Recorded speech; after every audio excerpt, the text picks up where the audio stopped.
Picture this: a 6'3" Canadian snowboarder standing on the Olympic stage in 2002, representing his country with pride. Fast forward 23 years, and that same man is now on the FBI Most Wanted list, with a $15 million bounty on his head, accused of running a billion-dollar drug empire that moved 60 metric tons of cocaine a year. But here's the thing that will blow your mind. Ryan Wedding's fall was not the result of some elaborate FBI sting or a cartel betrayal. No, this modern-day Pablo Escobar got too comfortable, too cocky, and made one fatal mistake that led to his capture just days ago in Mexico City. Stay until the end, because I am about to break down exactly how an Olympic athlete transformed into one of the world's most dangerous drug kingpins, and how his own arrogance became his ultimate undoing. Ryan James Wedding was born in 1981 in Thunder Bay, Ontario, a city that gets more snow than most people see in a lifetime. His grandparents owned Mount Baldy Ski Resort, and his uncle was a director of the ski school. He was not a kid from the streets. Wedding came from a family of accomplished athletes and successful business owners. His father was a former competitive skier, and by the time Ryan could walk, his grandfather already had him on skis. The Wedding family was deeply embedded in Ontario's winter sports culture. They were not just participants, they were leaders in the community.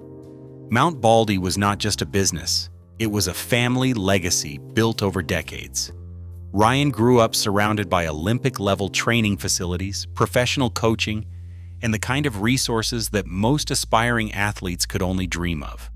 At 12 years old, when his family moved to Coquitlam, British Columbia, near Vancouver, Ryan discovered snowboarding. This kid was fearless. Bob Allison, a former professional skier who was assembling an elite Canadian snowboarding team, described young Ryan as having no fear whatsoever. While other kids would hold back because they were scared of falling, Ryan had none of that hesitation. In 2002, at just 20 years old, Ryan Wedding achieved what millions of athletes only dream of.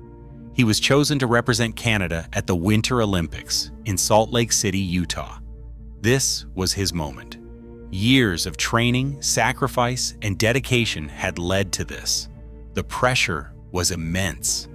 Canada had high expectations for their snowboarding team, especially after Ross Rabagliati's controversial but ultimately successful gold medal run in 1998. Ryan was seen as the next generation of Canadian snowboarding excellence. He had the technique, the fearlessness, and the competitive drive that coaches look for in Olympic champions. Ryan quickly realized that his Olympic dreams, while noble, were not going to fund the lifestyle he craved. A regular job would not cut it.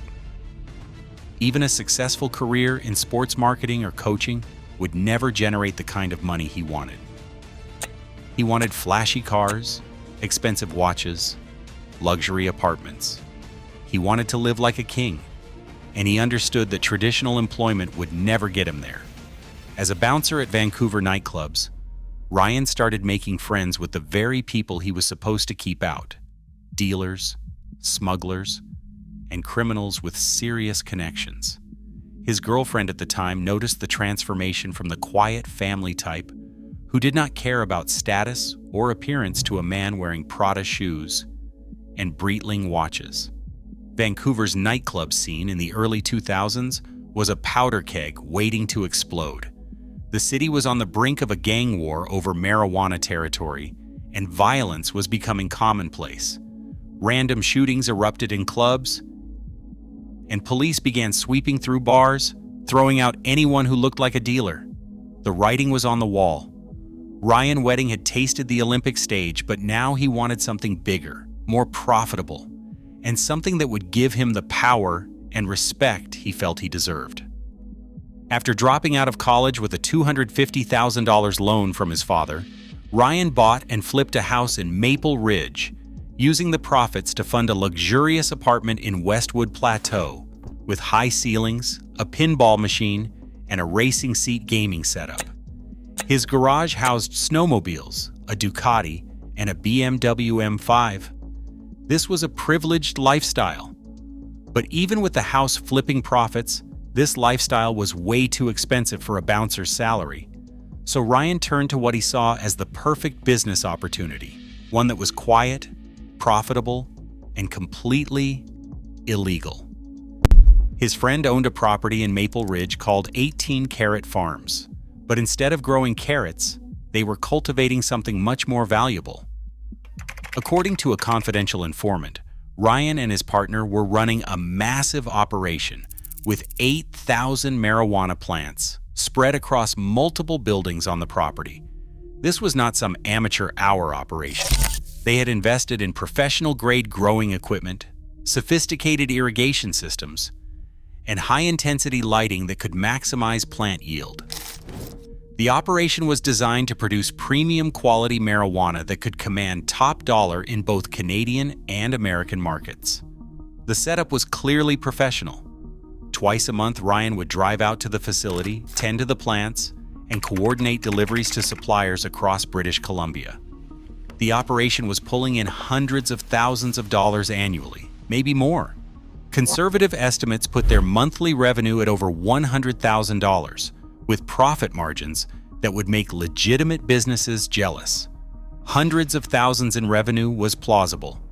But here is where Ryan made his first critical mistake. The operation was consuming 2,000 kilowatt hours of electricity per month, far more than any typical warehouse should use. In British Columbia, unusual electricity consumption patterns were red flags for law enforcement agencies specifically looking for grow operations. The Royal Canadian Mounted Police had developed sophisticated methods for identifying marijuana cultivation facilities. They would cross-reference electricity usage data with property records, looking for warehouses or residential properties consuming electricity at levels consistent with high-intensity growing lights. By summer 2006, the Royal Canadian Mounted Police had taken notice of 18 Carrot Farms. They conducted surveillance, gathered intelligence, and prepared for a major raid. On the day of the operation, they found loaded guns in a locked safe, 6,800 cannabis plants in various stages of growth, and 86 pounds of dried marijuana with an estimated street value of $10 million. It was the largest grow operation ever uncovered in Maple Ridge, and it made headlines across British Columbia. But here's the crazy part. Even with all that evidence, police could not charge Ryan. They only had a confidential informant linking him to the site, and that was not enough to secure a conviction. Between 1997 and 2003, British Columbia law enforcement had investigated roughly 25,000 grow operations, but they could not keep up with the sheer volume. The priority had shifted from prosecution to shutting places down and moving on to the next case. They could not prosecute them all. Ryan Wedding had just dodged his first major bullet, but instead of taking it as a warning, he saw it as proof that he was untouchable. By fall 2007, Ryan was telling friends he was broke. He had lost roughly $500,000 on a shady real estate deal, and another $300,000 on a cocaine deal gone bad. But instead of walking away from the drug trade, he doubled down in the most dangerous way possible.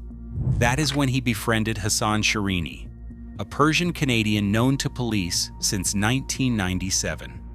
Shirini was not just another street-level dealer. He was connected to sophisticated international networks that could move money and drugs across borders without detection. Shirini opened a new door for Ryan, the Hawala Network, a trust-based money transferring system dating back to the 8th century. This ancient system operates on trust and brokers called hawaladars. A client hands cash and a fee to a broker, they agree on a code, and the broker relays that code to another broker where the recipient lives. Payment is made locally, and the actual funds are settled later between brokers, sometimes via internet transfers or physical couriers. Ryan approached Shirini about buying cocaine in California, saying he could front about $340,000. a massive sum that represented everything he had left after his previous losses. This was not just another drug deal. This was Ryan betting his entire future on one transaction. After a series of meetings that included two men tied to Russian organized crime, they agreed to try for 24 kilograms from a contact in Los Angeles. The plan was simple.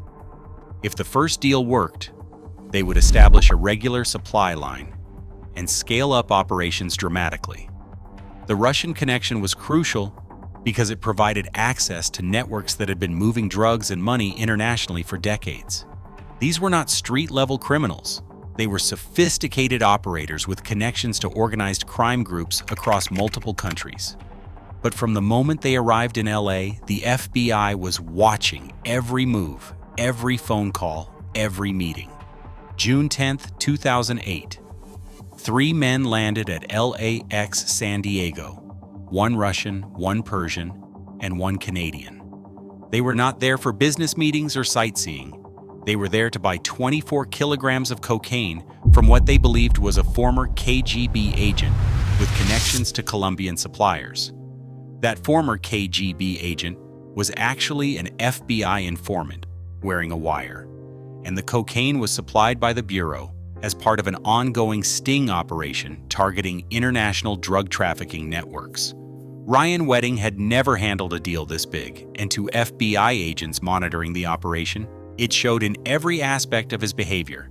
He never asked where the cocaine was coming from, a basic security question that experienced traffickers always ask.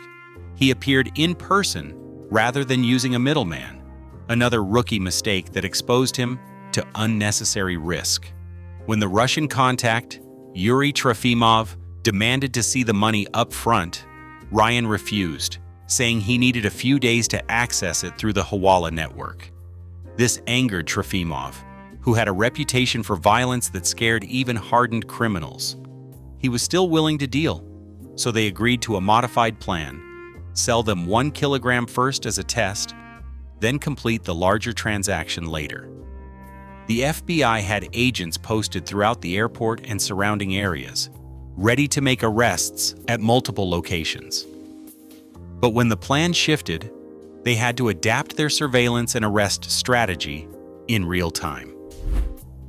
On June 13, 2008, Ryan and Shirini visited a Persian rug store in San Diego that doubled as a Hawala broker. This was not unusual. Many legitimate businesses in immigrant communities also facilitate money transfers for people who do not trust or have access to traditional banking. They picked up $120,000 wrapped in newspaper and the deal was officially on. But as soon as the Russian handed over $17,000 for 1 kilogram of cocaine, FBI agents moved in from multiple directions. Ryan Wedding was arrested as he left the hotel room in San Diego, with hours of recorded calls and meetings presented as evidence. The operation was swift and professional. Ryan found himself in federal custody, facing charges that carried a mandatory minimum sentence of 10 years in prison. Hassan Shirini and the Russian contact quickly agreed to plea deals and cooperation agreements with prosecutors, but Ryan Wedding refused to cooperate. FBI agent Brett Keena later told Rolling Stone that Ryan was very controlled. Once the agents read him his rights, he did not say anything. He was, Keena said, kind of like "you are not getting anything from me."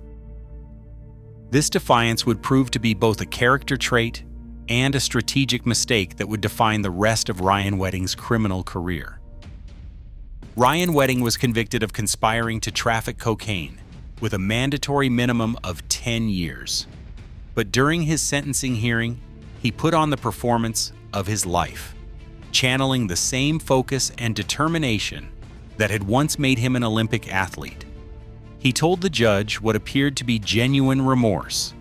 "What I did was completely out of character for me, and it's a personal mission of mine to rebuild my reputation.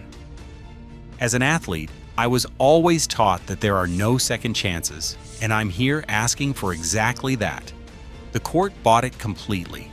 They imposed a lower sentence than initially intended, 48 months, minus time served, meaning Ryan would be out in less than 3 years instead of the decade he was facing.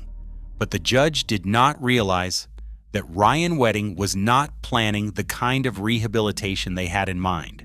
For 2 years, he was held at the Metropolitan Correctional Center in San Diego, a federal facility that housed inmates awaiting trial for a range of federal offenses, including lower-level members of Mexican drug trafficking organizations, particularly mules who specialized in moving drugs across the border.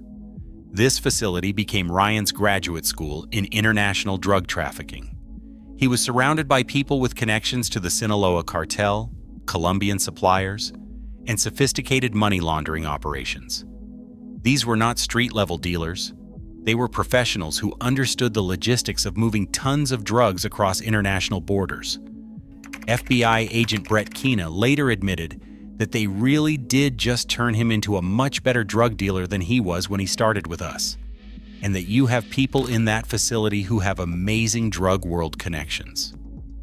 While in custody, Ryan demonstrated the same organizational skills that had made him a successful athlete. He organized up to 5 girlfriends back home to wash his car, clean his apartment, and collect money from associates to pay his creditors. He maintained a network of contacts and kept his business relationships active, even from behind bars. More importantly, he made phone calls to male associates, boasting about the good connections he was making in custody. These were not idle boasts. Ryan was systematically building relationships with people who could help him establish a much larger operation upon his release.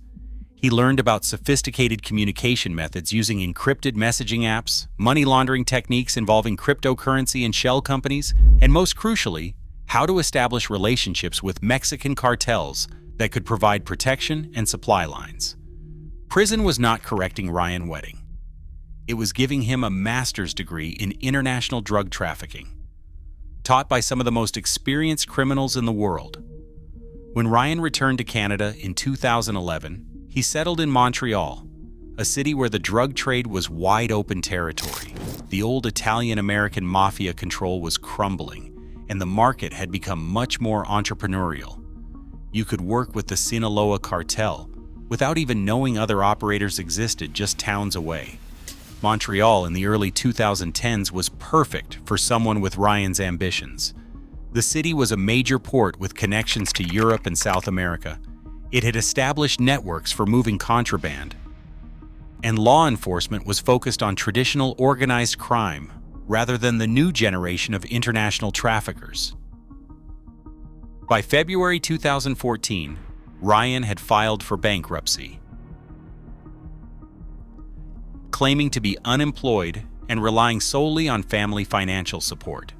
In his sworn statement, he wrote that, due to being in prison for several years and unable to work and contribute to the household, he was unable to fulfill his financial obligations as they became due. On paper, he was broke, living in a gated condo complex in Coquitlam with his wife, leasing a Ford F-350 pickup, and declaring no income. But privately, something massive was underway. In January 2015, an undercover officer who used the name Joe traveled to Montreal to meet with Filipos Colaros, a man with direct ties to Joaquin Guzman, known as El Chapo. At their meeting in a Montreal restaurant, Colaros told Joe he had brought the man in charge. Moments later, Ryan Wedding walked in and introduced himself as a cocaine importer. From that moment, Joe realized he was dealing with a seasoned operator who had learned from his previous mistakes. Wedding asked detailed questions about boat capacity, mapped out transfer routes considering weather patterns and law enforcement patrol schedules, and together they planned a sophisticated operation that would dwarf anything Ryan had attempted before. The plan was ambitious. A large research vessel would collect shipments from St. Kitts in the Caribbean, then transfer them at sea to smaller fishing trawlers that could deliver the load discreetly to remote shores in Newfoundland. From there, the cocaine would be transported overland to major Canadian cities and across the border into the United States. They agreed on a test run of 500 to 1,000 kilograms of cocaine, more than 20 times larger than the deal that had landed Ryan in prison. Joe would take a 25% cut of the shipment's value as his fee, which would have been worth millions of dollars. But on April 20th, 2015, the RCMP launched coordinated raids across Canada, issuing 15 arrest warrants, including one for Ryan Wedding. The operation, called Project Harrington, was designed to disrupt the cocaine pipeline between Mexico and Canada. When police arrived at his Montreal condo to make the arrest, Ryan was already gone. He had fled to Mexico and into the protection of the Sinaloa cartel, using connections he had cultivated during his time in prison. What happened next was the transformation of Ryan Wedding from a mid-level drug dealer into what the FBI would later call a modern-day Pablo Escobar.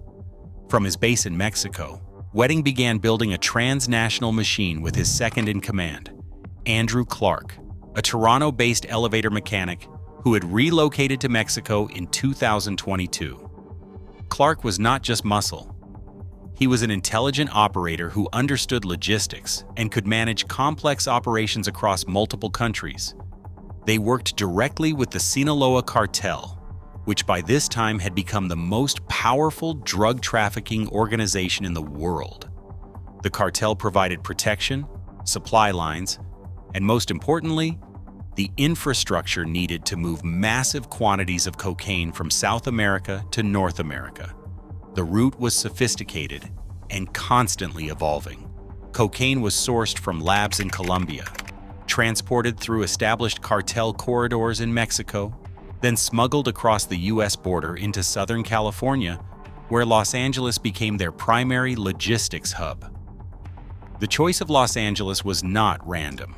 The city had established networks for moving contraband, multiple ports and airports for international shipments, and according to prosecutors, relatively weak state laws that meant lighter sentences if operators were caught with cocaine.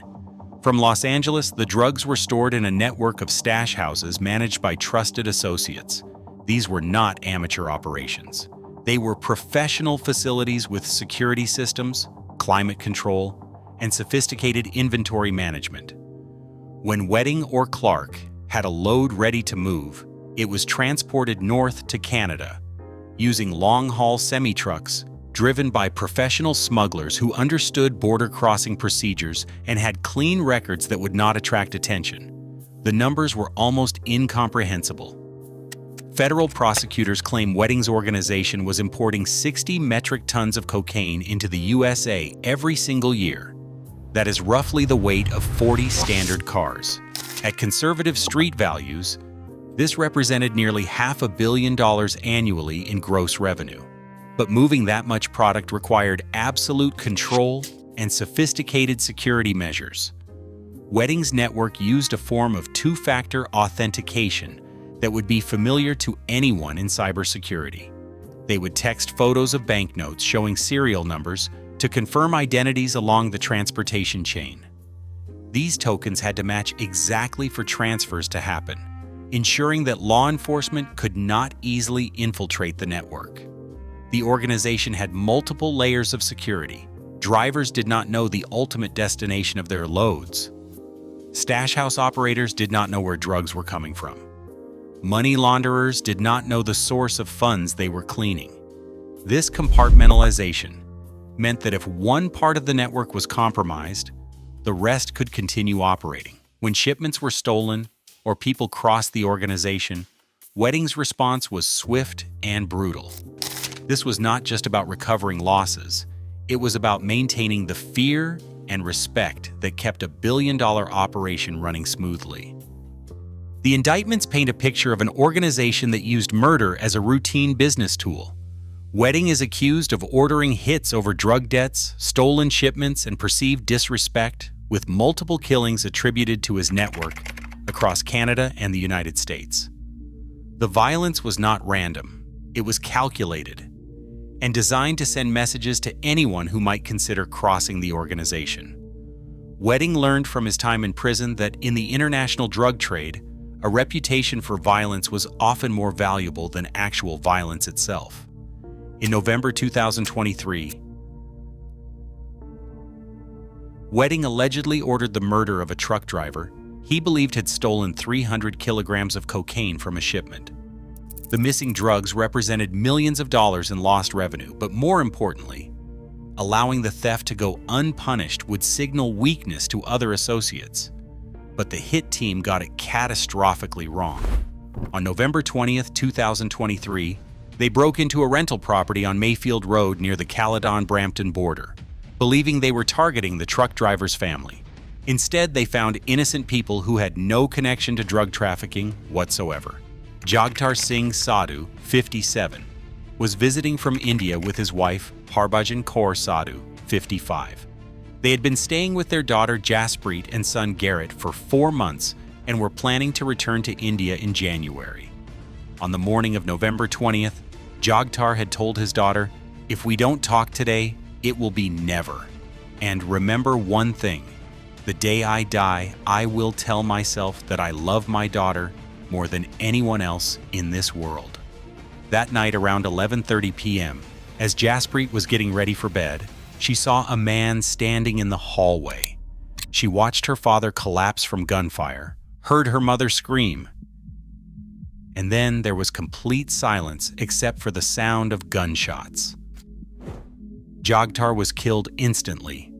Harbhajan was shot 22 times and died in the hospital 2 weeks later. Jasprit, shot 13 times, survived, but still has a bullet lodged in her spine that doctors determined was too dangerous to remove without risking paralysis or coma. The family had absolutely nothing to do with drug trafficking. They were innocent victims of mistaken identity, targeted because Wedding's assassins got the wrong address in their rush to carry out his orders. Another execution came on April 1st, 2024, in Niagara Falls. Wedding's associate Andrew Clark allegedly ordered the hit, carried out by Malik Damian Cunningham, known by the nickname Mr. Perfect. The target was Randy Feeder, a 29-year-old American-Canadian citizen shot at close range in his driveway before the killer fled.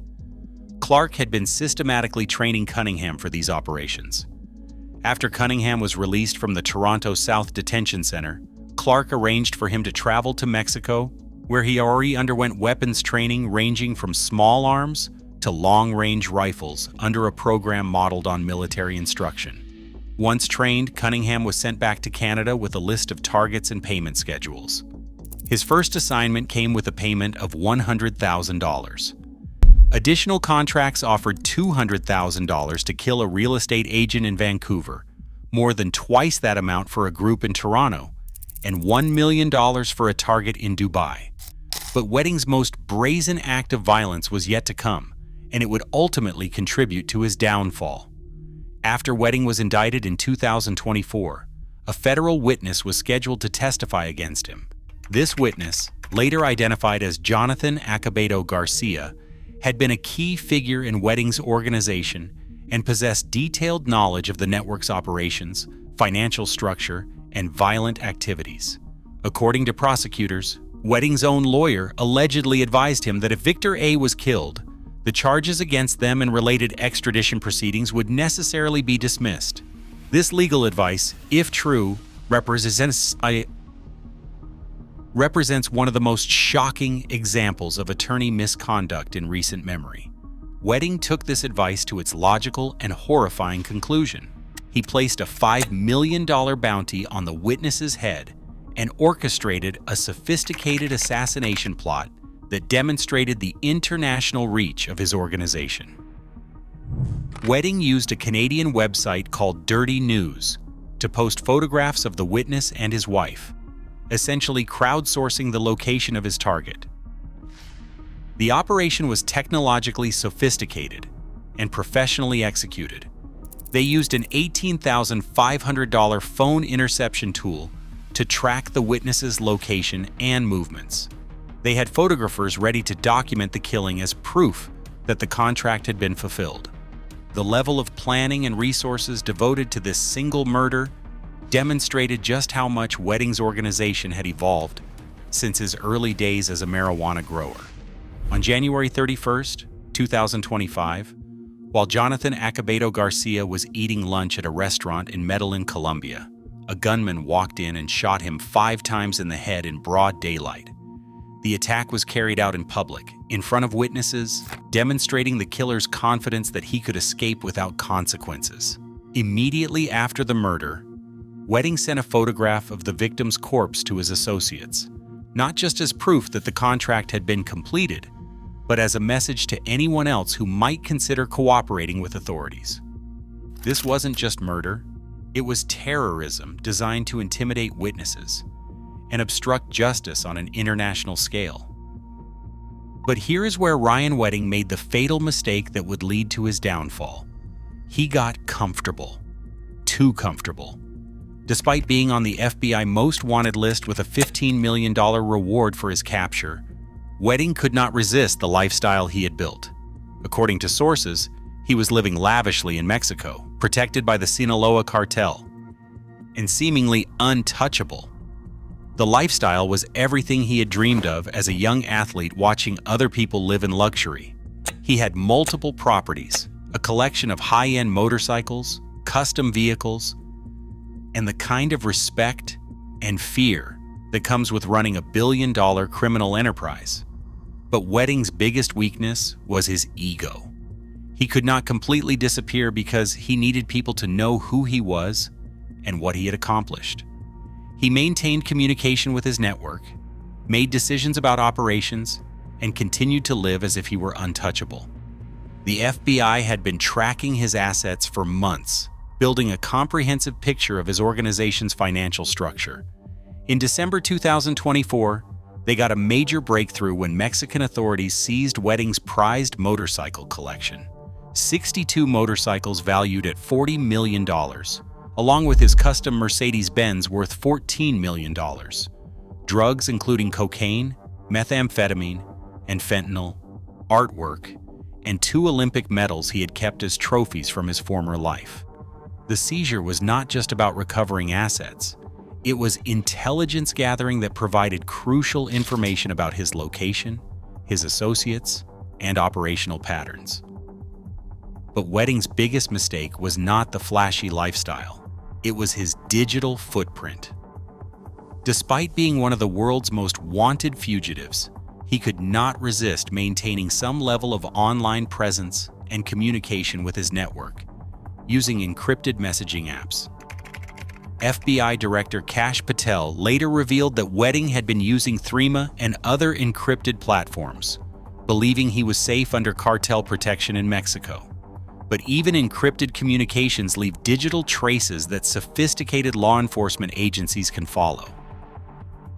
On the night of January 22, 2026, Ryan Wedding's decade-long run as a fugitive came to an end in a coordinated international operation that showed the global reach of modern law enforcement. Working closely with Mexican authorities and the DEA, the FBI had been on Wedding's trail for more than a month. The seizure of his motorcycle collection in December provided crucial intelligence about his location and movement patterns. More importantly, it disrupted his sense of security and forced him to change his routines. The operation that led to his capture was the result of months of intelligence gathering, surveillance, and coordination between multiple agencies across several countries. Ambassador Ron Johnson, working from the new U.S. Embassy compound in Mexico, made Wedding's capture a priority from the moment he arrived at his post. At a press conference announcing the capture, FBI Director Kash Patel revealed the scope of the investigation. This was a coordinated, intelligence-driven investigation into Wedding's global drug trafficking organization, which used Los Angeles as its primary point of distribution. Our collective efforts led to the seizure of more than 2,300 kilograms of cocaine, 44 kilograms of methamphetamine, 44 kilograms of fentanyl, 8 firearms, and over $55 million in illicit assets. The numbers were staggering, but they represented only a fraction of the total value that had flowed through Wedding's organization over the years. Wedding was arrested just outside Mexico City without incident, a testament to the professionalism of the Mexican authorities who carried out the operation. he was immediately transported to Ontario International Airport, arriving on a government plane at 7:53 p.m. directly from Mexico City. The man who once represented Canada on the Olympic stage was now in LAPD custody, facing charges that could put him away for life: murder, witness tampering, money laundering, and drug trafficking on an international scale. Ryan Wedding's capture represents the end of what prosecutors called a billion-dollar criminal enterprise that terrorized communities across North America.